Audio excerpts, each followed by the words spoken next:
Hey guys, welcome back to Insomniac Stream. This intro obviously a little bit different than what I used to do, and it's probably gonna be that way for the next few videos. I kind of realized that looking through my VOD footage and any video I'd taken afterwards, a lot of them I didn't record intros for, mainly because after a lot of streams I'm kind of exhausted, and admittedly I'm just happy to take photos and wash it off after like 10 hours. But I want to still have a proper intro to explain to you guys what the video is about, what the tutorial is going to be, and I figured this might be a little bit of an easier way to go about doing that. I am sorry in advance if some of the footage, isn't the best as if I was recording, through my DSLR for a YouTube video, but I just have found a lot of joy getting to do different looks on Twitch, which I kind of talked about in my return video, so I'm not going to go into it here, but I just really wanted to work hard to try and bring you guys some more content again, because I know it's been a hot minute, and I am really sorry for that.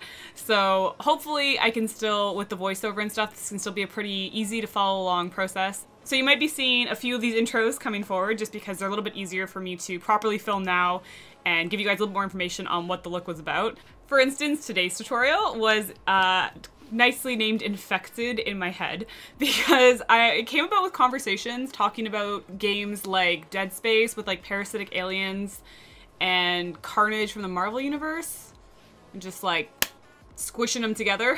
I really like this idea of like a parasite taking over and seeing what that could look like, and it's kind of the idea of when Carnage or Venom and how it morphs across the body when it's taking over its host. So I thought that'd be kind of fun to do something inspired by that. I also like looks like this because to me they can apply to just about anything. If you want to do it in a different part of your body, you want to change the color, you want to change the concept for whatever costume you're trying to bring to life, it's a lot easier to adapt to anything, which I really like for looks. Sometimes it's great to do characters, but sometimes it's fun to just do something that's like you can apply this to just anything. Have fun. Sorry, this is taking too long. This is a long intro. I apologize. I'm gonna try and make sure most of my intros are not quite this long. This just being the first seems like the best way to kind of like throw us into the format and see if it works. If you want to see how to bring this infected Carnage inspired makeup to life, just keep watching. And as always, I will have all the information for everything I used in the description down below or around the video if that ever changes on YouTube. But yeah, let's just jump right in. First thing I did was take a lip liner, or you could just do any pencil that maybe is the color of what you're going for. And I just started sketching out all the shapes that I wanted. I was looking at different references of kind of creepier vein work and makeup, and definitely, like I said, looking at references for Carnage and how that's drawn in a lot of the comics. And from there, I just kind of built up the shape that I was looking for and just sketched out until I had something where I was happy to start really building up on it. I varied the size of the holes or shapes that I was leaving open in the skin, and you can see most of them I did just leave the skin tone visible underneath, but for some of them I did start sketching out where I kind of wanted a muscular texture to go later. So right now, got really lazy with it, I just did some basic straight lines, but eventually it will lead to more texture. Once I was happy with the shapes I had laid out, I went back and just went over everything again, but this time with a water-activated face paint. This one is Mehron's Beachberry. And then just in the muscular areas I had laid out, I went in with a darker red as well. But this is just pretty much following your own line work at this point. Once everything was blocked out, I then went in with a dark red shadow and started adding this to the underside, or what I wanted to be the underside of all of the like vein textury pieces. My big goal here was trying to make everything eventually look pretty three-dimensional, so that was going to be a big play of just shading and some highlighting, which you can see I also started incorporating with a little bit of white eyeshadow on a small pencil as well. It helps to kind of just pick a light source direction. For me, it's supposed to be top down, so everything underneath is going to be shaded, and everywhere the light would catch on top is going to get a little bit of white. Sorry for the color shift a bit. I actually tried to decrease my saturation so it wasn't a blinding red, and you could actually see the details a little bit better. But what I did for here is just went in with a black eyeshadow, and what I actually was doing for areas that I want to get really dark, I would first put in a tiny line of the water activated black, and then just before it dried, I used a brush with some black shadow on it to soften and blend it out. This just really helps those black areas be really deep and pigmented, but then you still get that soft blend.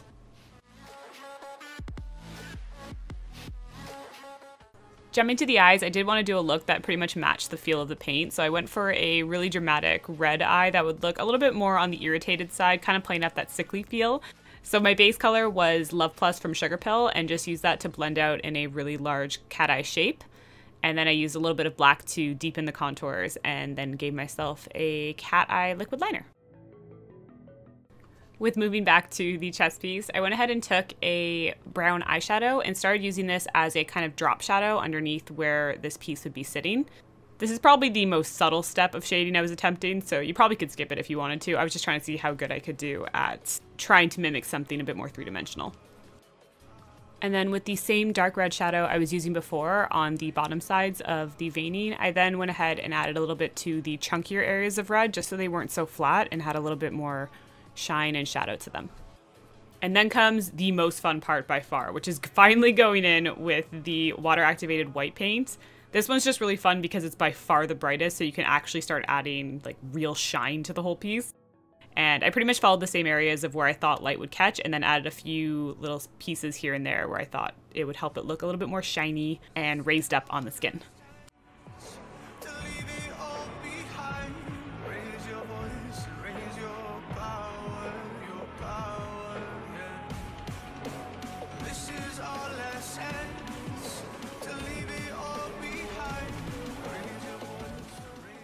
And then the last steps were for the big red pieces I've kind of just left alone. So to help give an idea of musculature, I just was taking a little bit of lighter reds, some white mixed in, some yellow since that gives a little bit more of a warm highlight, and just trying to create this idea of more texture in those areas. Technique-wise, super easy because it's just a bunch of lines. And then from there, hopefully you'll have some creepy cool paint that'll freak out your friends. Really hope you guys enjoyed this one. I am so freaking happy to be back, and I am so sorry again for being away for so long. But I look forward to reading all of your comments to see what you guys thought of this. I, of course, will see you next video, so until then, bye guys!